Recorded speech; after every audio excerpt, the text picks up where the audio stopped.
Bienvenidos otra vez a Diálogo Libre. En esta edición de hoy tenemos al ministro administrativo de la Presidencia, José Ignacio Paliza, como invitado principal, al que acompañan Igor Rodríguez, viceministro administrativo y financiero, y Juan Garrigo, viceministro de Gestión Social de la Presidencia.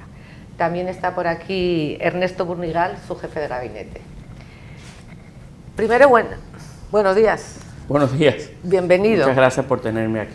Encantados siempre de tener a un ministro tan importante. No sé si estoy muy importante, pero ministro sí. Y muy ocupado también. Eso sí. Yo creo que habría que empezar por uno de los temas más complicados que le está tocando manejar, que es el de los empleos para las bases PRMistas. Cuéntenos en qué punto estamos. Mire, nosotros arribamos al gobierno en un momento muy difícil, sin transición, en el que pudiéramos quizás organizar mejor algunas de esas cosas y en medio de una pandemia.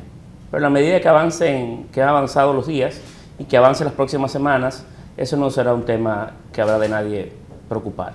Lo cierto es que el PRM fue al PRM que se le dio la oportunidad de propiciar un cambio, y sé que muchos compañeros y compañeras del partido tienen el deseo de, cuando termine la jornada, al final de la tarde, volver a su casa y hacer sentir orgullosos a su familia, a sus esposas, a sus hijos, de que han podido ser parte del cambio y que son ellos parte de los que lo han motorizado. Y nosotros tenemos el compromiso con la militancia del partido en la medida de lo oportuno, de forma organizada, en virtud de su recorrido, de su experiencia, de su formación, de generar los espacios posibles para que esos compañeros y compañeras de las estructuras partidarias puedan tener una oportunidad de esa naturaleza. Para entrar, alguien tiene que salir. Para entrar al tren gubernamental. Es así, pero es normal. En un gobierno hay posiciones, inclusive descritas por las mismas normas que organizan el tema, que son de libre remoción, otros son de confianza.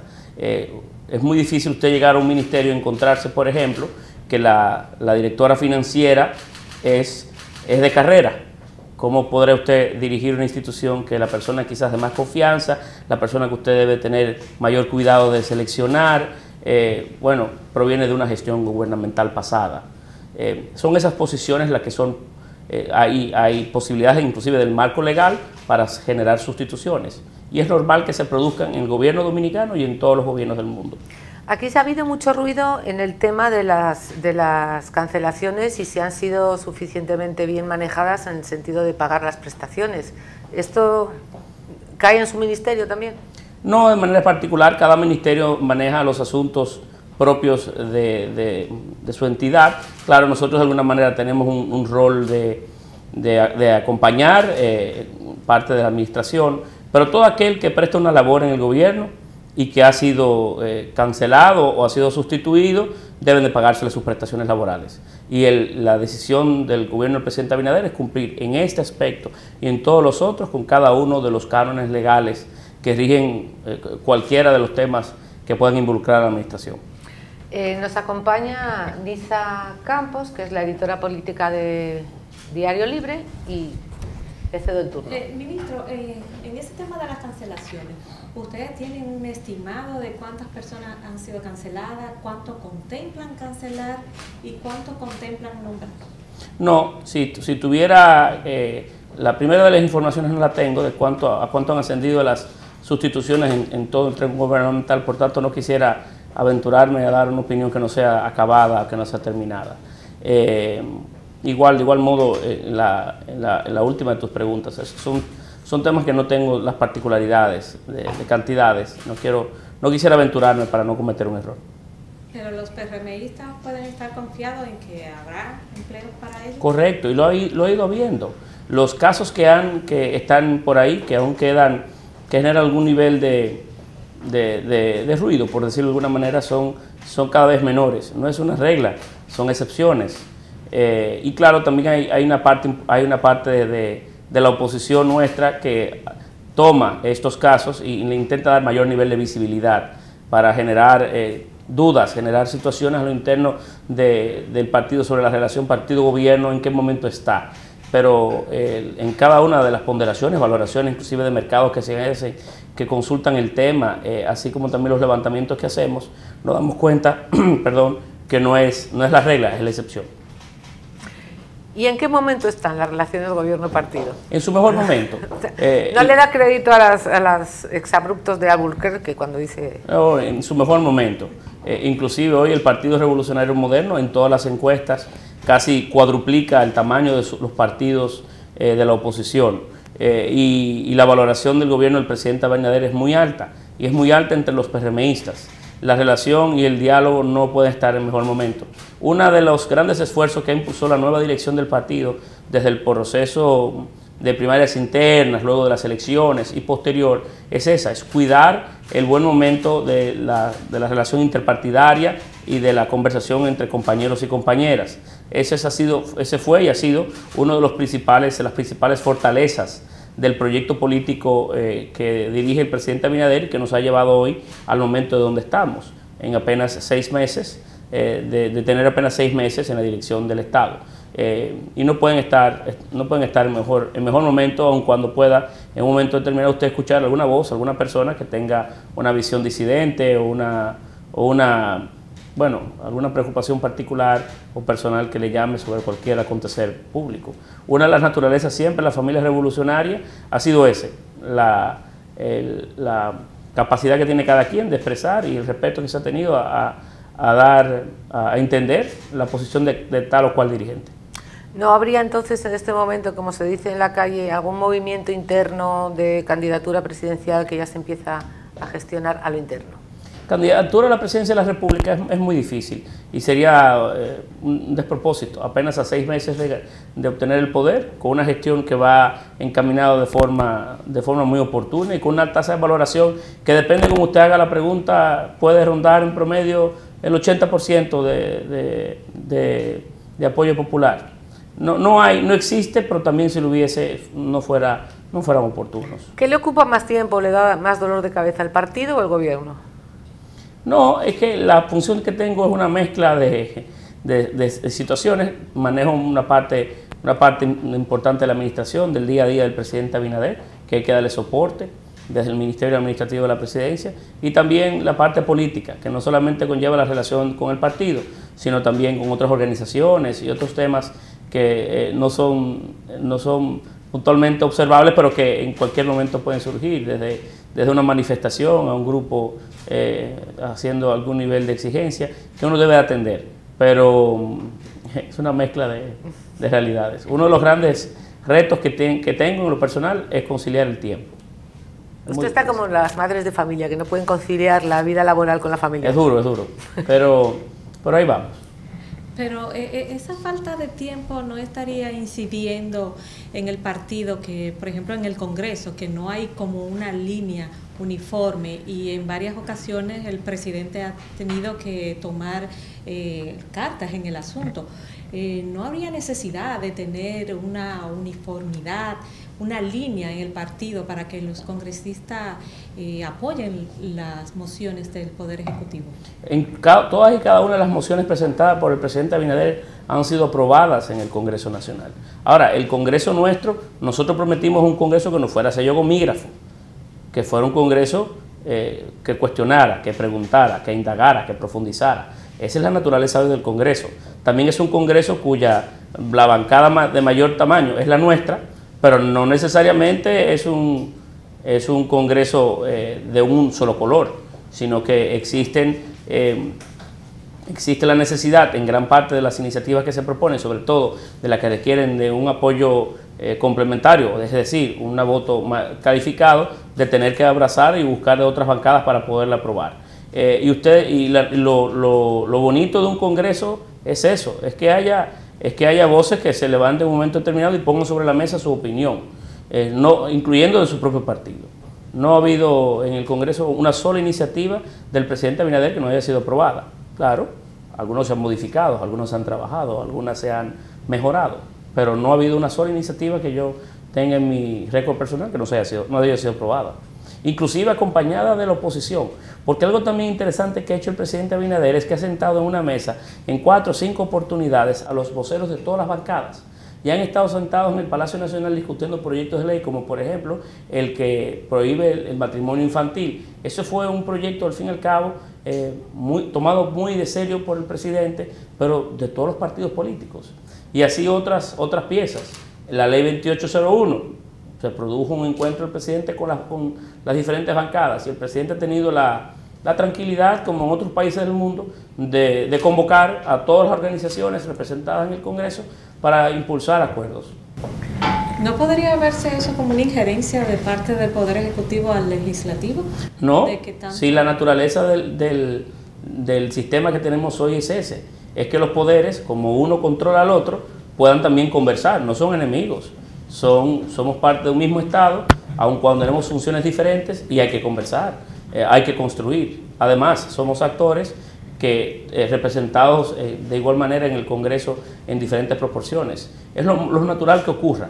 En Estados Unidos es muy común, por ejemplo, las legislaciones bipartidistas o las propuestas que se puedan gestar de esa manera. En España es común que el presidente del gobierno y un líder de oposición se reúnen a tratar un tema, aun cuando salgan de la reunión y se acaben cada uno, pero es lo natural. Y es la democracia madura debe caminar a eso. ¿Qué tipo de reformas institucionales se proponen? Mire, el modelo que ha impulsado el presidente de fundir instituciones, de eliminar otras, creo que se permanecerá en el tiempo, y todavía hay algunas que tendrán, que son observadas hoy, con la intención de ver si se pueden proyectar de nuevo, si se pueden impulsar de nuevo una nueva gestión para que se justifiquen o cambien, y si no, tendrán que ser evidentemente también fusionadas con otras instituciones existentes. Ese es el gobierno más ligero, el gobierno más ágil, un gobierno donde haya instituciones que no tengan la finalidad de hacer lo mismo, y muchas veces no se sabe dónde comienza una y termina otra. Le doy un ejemplo.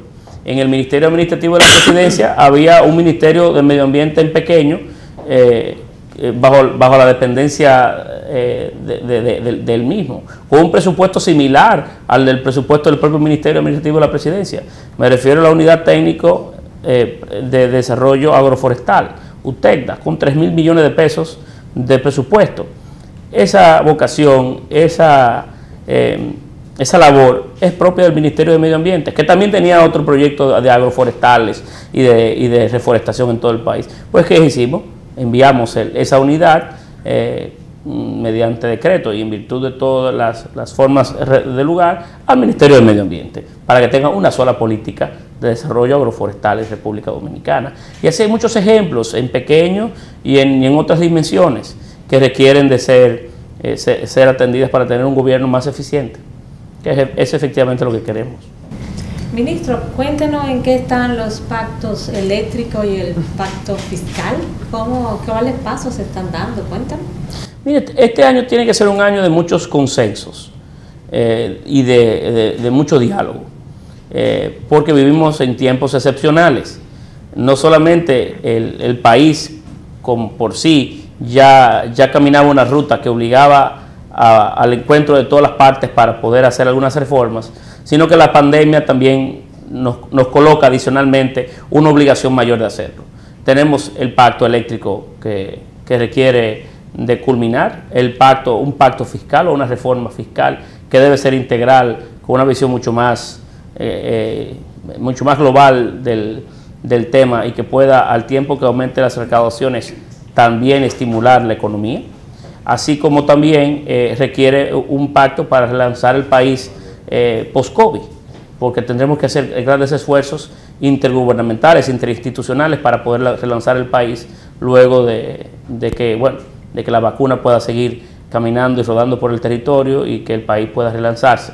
O sea que este año obliga a construir oficialistas y opositores, la sociedad en sentido general, para poder sacar parte de estos temas y salir juntos como país con miras al año próximo mucho más, en mejores condiciones. Pero ese pacto fiscal, ¿cuándo se estaría discutiendo? Creo que terminado el primer cuatrimestre del año debe ser un buen momento para poder hacerlo. Lo digo yo así, es una opinión personal mía, porque ya en los próximos 2 meses habrá una visión mucho más clara de hacia dónde va el país y cómo reaccionará nuestra economía, en el entendido de que los procesos de vacunación irán acelerándose tanto en el país como en otras partes del mundo, y podrá ir cediendo la propia crisis mundial que vivimos. Digo esto porque siempre es difícil tú sentarte en una mesa a discutir reformas en momentos de incertidumbre o momentos duros como los que hoy vive el país y vive el mundo en sentido general. O sea que creo que más entrando el año habrá el espacio para que se produzca en el marco del Consejo Económico y Social, que ha sido el escenario que el presidente de la República, además para eso se creó, ha pensado para que se siente y se pueda discutir ese tema. Este también sería el año en el que hay que revisar los salarios. Son muchas las cosas que tenemos, el retos que tenemos nosotros como país que vencer, pero nueva vez vivimos momentos excepcionales que obligan de generar esos espacios de entendimiento. Hablaba la vicepresidenta sobre el plan de vacunación, que era un plan vivo porque había que estar todo el día adaptándose a las circunstancias, a cómo se comportaba la pandemia, las nuevas cepas. En este sentido, ¿usted está satisfecho de cómo se está manejando y cómo nos dirigimos? Bueno, se ha dedicado mucho tiempo a atender la pandemia y mucho tiempo a generar las relaciones comerciales que nos permitan hoy tener vacunas. Debo reconocer y felicitar a la vicepresidenta doña Raquel Peña, que ha sido quien ha liderado este proceso, por la encomienda que le ha dado el presidente de la República desde un primer inicio. Y hoy tenemos las suficientes vacunas contratadas para que toda la población dominicana pueda ser vacunada. Y siguen, no obstante tener todas las vacunas contratadas, seguimos haciendo esfuerzos día y noche para que esas contratadas lleguen lo antes posible, y si apareciera en el mercado otras oportunidades que generaran velocidad en la recepción de las vacunas, también. O sea que no hemos culminado el proceso de compra de vacunas. Pueden darse otras en los próximos días, y es más, se está negociando ya con otras empresas como la Johnson & Johnson, la Sputnik y que están en el mercado, y aún no hemos contratado con ellas para ver qué tan rápido podemos recibirla. Porque mientras más rápido tengamos vacuna, más rápido tenemos la capacidad de eliminar restricciones, trabas y recuperar nuestra economía. Y sí, el proceso de vacunación en los 2 o 3 días que tiene va muy bien. Y el mensaje que ha mandado el presidente de la República en relación a su propia vacunación ha sido la mejor. Esto es un proceso que no puede admitir privilegios y que no puede admitir las cosas de siempre, que por uno tener influencia, tener nombre, apellido, dinero o una posición política, se haga o pueda romper las formas organizadas y pensadas, y que el privilegio sea el que lo ocupe. Es el mejor mensaje que puede mandar el presidente de la República, aunque sé, como todos nosotros, que queremos vacunarnos lo antes posible. Ministro, ¿cómo contempla el gobierno manejar la situación del alza de los precios de la canasta familiar? Comerciantes hablan de subsidio, pero es evidente que se han incrementado los precios de los productos. ¿Qué va a hacer el gobierno? No, cuando usted analiza los índices de inflación de República Dominicana, no existe una alza general de los productos. Es más, hay productos que hoy están más bajos que antes. Ahora, claro, hay algunos productos muy particulares que tienen un peso importante en la canasta familiar que sí han aumentado el precio. Productos sobre todo de que los commodities en los mercados internacionales han aumentado, y eso produce un efecto inflacionario en esos productos en República Dominicana y en toda parte del mundo. El aceite, el pollo, el maíz. Es más, hoy también hay retos de logística en el mundo para lograr atraer importaciones.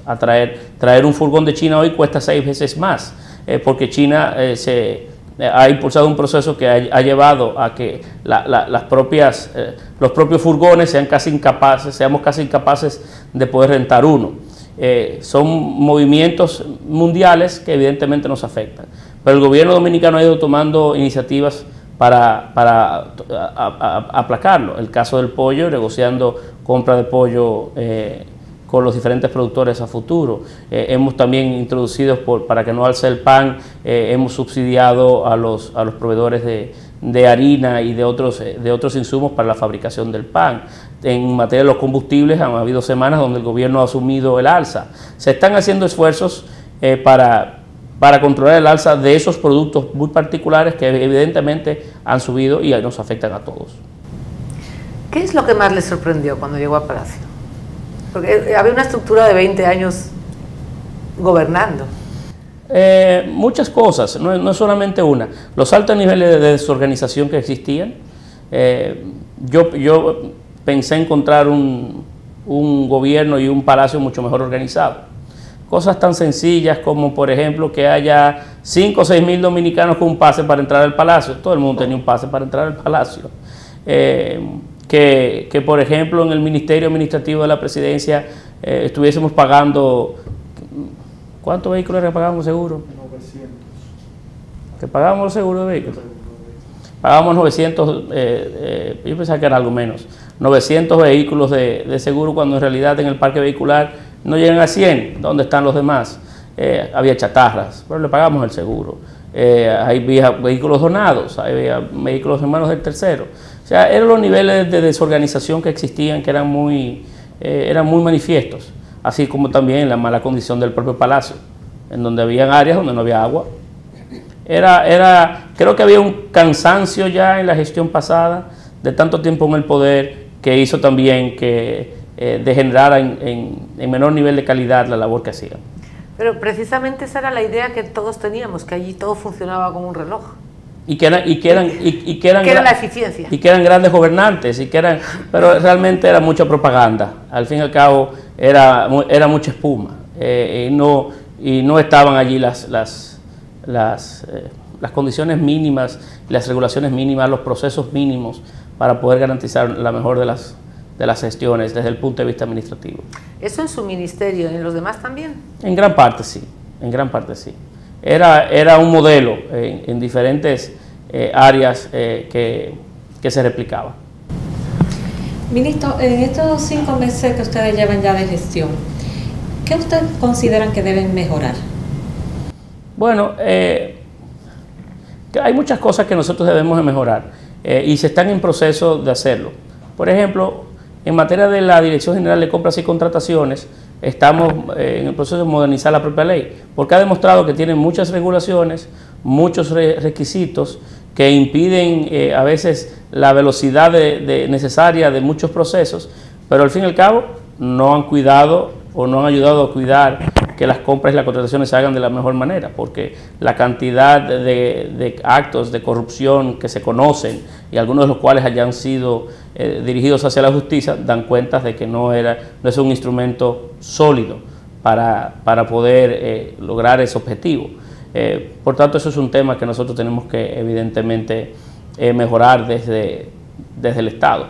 También el seguimiento del día a día del manejo de la cosa pública obliga a tener mejores herramientas tecnológicas que nos permitan también generar una mejor conversación intergubernamental y que las autoridades competentes puedan tener un mejor control de todo lo cuanto se pueda hacer en la administración pública. Y eso se replica también en otras áreas, como por ejemplo la Policía Nacional. Hoy nuestros policías no tienen forma de comunicarse entre sí. Refiérase, el destacamento de las terrenas y el de Puerto Plata o la sede central no tienen una red interconectada, que a veces estemos buscando a Inés Aipú porque ha cometido un crimen, y perdóname que te tome de ejemplo, y resulta que ya la tomaron presa en terrenas hace tiempo, pero nadie lo sabe.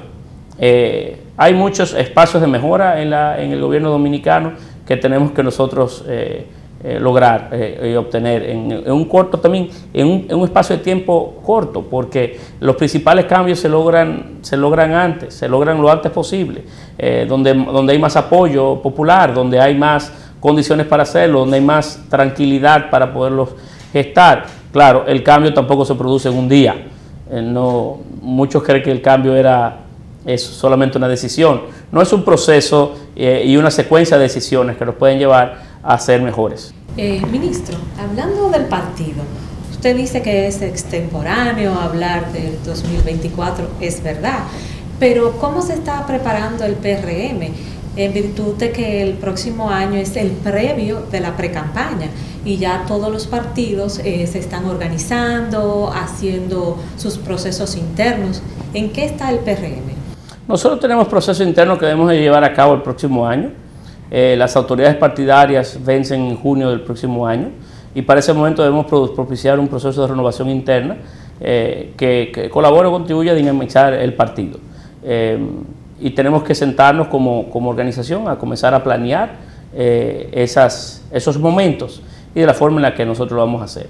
Las cosas que estamos haciendo hoy en el partido, primero estamos llamados hoy a profesionalizar algunas áreas del partido que requieren de mantenerse en operación. No obstante, muchas veces sus titulares o sus principales directivos estén en alguna función gubernamental. Hay áreas como la de organización electoral, educación, comunicación del partido, que estamos trabajando para profesionalizarla, entiéndase, para que haya un personal ahí que se dedique a las labores partidarias exclusivamente.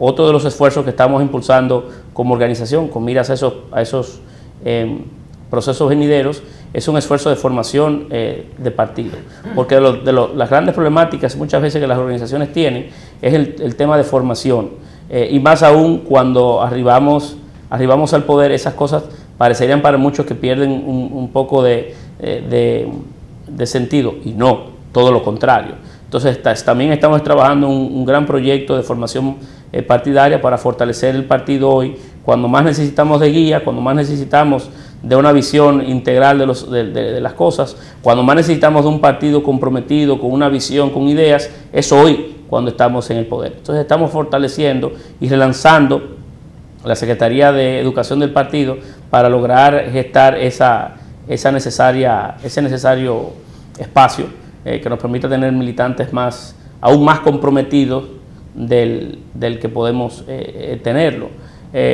Así como estamos en el proceso también de organizar una especie de taller, no así de congreso, porque no estamos en un momento partidario que obliga a una catarsis, sino a un congreso en el que nos permita también fortalecer aún más las relaciones gobierno-partido y que ubique a la militancia en la posición que hoy tenemos.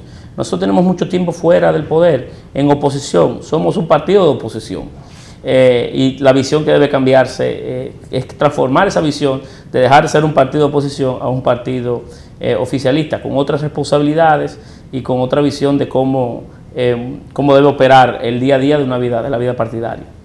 Pero están buscando incrementar el padrón, porque todos los partidos están inmersos en eso, en aumentar el padrón de esos partidos. Bueno, siempre se hacen esfuerzos para atraer más personas a la organización política.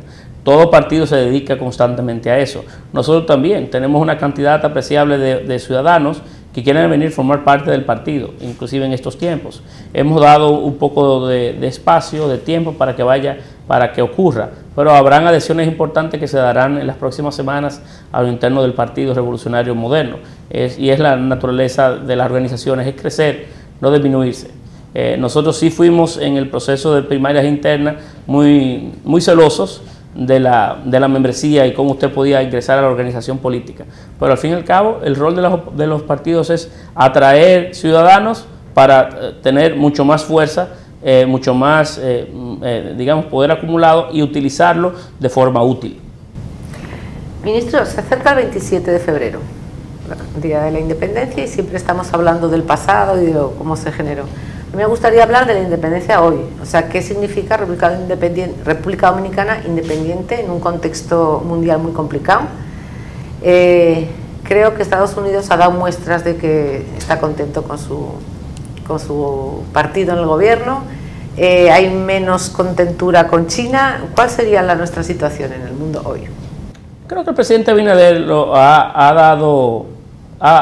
ha cambiado un poco la forma en la que se hacía diplomacia en República Dominicana, que era una diplomacia de poses, una diplomacia muy diplomática, y ha colocado las barajas muy firmes sobre la mesa. El gobierno dominicano no desea involucrarse en parte de las grandes escisiones comerciales que vuelven a darse hoy en el mundo. ni encontrarse en el medio de actores. Sin embargo, de una forma u otra es muy difícil hoy en el mundo que vivimos de no hacerlo o de colocarse al estilo suiza, un poco ajeno a lo que pasa en el contexto global. Nosotros tenemos una relación hoy especial con los Estados Unidos, no solamente por cercanía geográfica, sino también porque tenemos 2 millones de dominicanos viviendo en los Estados Unidos. No sabemos exactamente cuánto, entre dominicanos y descendientes de dominicanos. Y esa relación está ahí, evidentemente, para quedarse. Además, es nuestro principal socio comercial. En esas circunstancias en donde hay una batalla que no nos es propia, pero necesariamente nos obliga a un momento determinado a expresar algún nivel de posición en relación a nuestros intereses en el mundo. Y no hay dudas que la relación que tenemos con los Estados Unidos es una históricamente importante. Los fondos de los partidos para este año se redujeron. El presidente decidió tomar una partida de eso para la construcción de una extensión de la UAS. ¿Usted favorece que se reduzcan los fondos a los partidos? Este año es un año especial por diferentes razones. Una de ellas es que no estamos en tiempo de campaña, lo que también hace que el nivel de gasto de las organizaciones hoy no sea tan importante como lo son en años donde los procesos políticos están mucho más activos. O sea que es un año donde los partidos también podemos hacer sacrificios y donde podemos colocar un poco de nosotros para que algunos proyectos y planes nacionales puedan llevarse a cabo. Yo soy partidario del financiamiento de las organizaciones, no solo porque sea presidente del partido, sino porque reconozco lo importante que son los partidos políticos y que son estructuras, organizaciones públicas al fin y al cabo, que no le pertenecen a sus militantes y cuyos propósitos no les propios exclusivamente a sus militantes, sino que tienen una función mucho más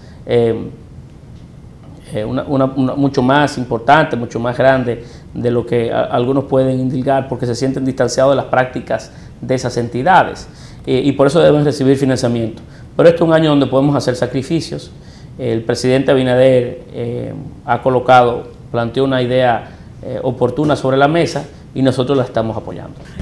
Usted sabe que la Junta ratificó lo que era la resolución del orden de los partidos, de la asignación de los recursos. ¿Qué opinión le merece? ¿Usted está de acuerdo con esas decisiones que emitió la Junta? Mire, el Partido Revolucionario Moderno en este caso quiso ser de una forma muy cuidadosa. Era una Junta Central Electoral nueva que se le había colocado tiene algún nivel de peso sobre sus hombros porque tienen que generar un antes y un después. El proceso pasado y la Junta pasada tuvo una suerte muy triste y por eso el rol de estos actuales miembros debe ser de cuidado y debe ser de que entre todos podamos trabajar para fortalecer el órgano y que ellos puedan hacer internamente también los cambios que hacen falta hacer y que la democracia recupere parte del terreno perdido. Y en esta, que era su primera decisión importante, que genera intereses encontrados y que pone a todos los actores políticos en contraposición, porque todos quieren cuidar lo que le es más interesante a su posición política. El PRM de alguna forma, aunque colocó algún nivel de opinión sobre la mesa, pero fue muy cuidadoso para que no se vieran también de alguna forma que el partido estuviera involucrándose o estuviera influenciando en un órgano como ese, que además es un órgano hoy cuyos miembros son independientes, tienen su propio parecer de las cosas y no tienen un vínculo político partidario, inclusive con el partido que tuvo mayor responsabilidad de colocarlo allí, que es hoy el que tiene mayoría hoy en el Congreso, que somos nosotros. Por eso quisimos ser un poquito cuidadosos y hemos sido un poco cuidadosos en ese tema, marcándonos a cierto nivel de distancia de ese punto muy particular. Además que a propios aliados de nosotros colocaban en situaciones diferentes. Habían aliados que tenían un modelo de financiamiento o de método para elegir cómo se distribuye el financiamiento diferente de otros.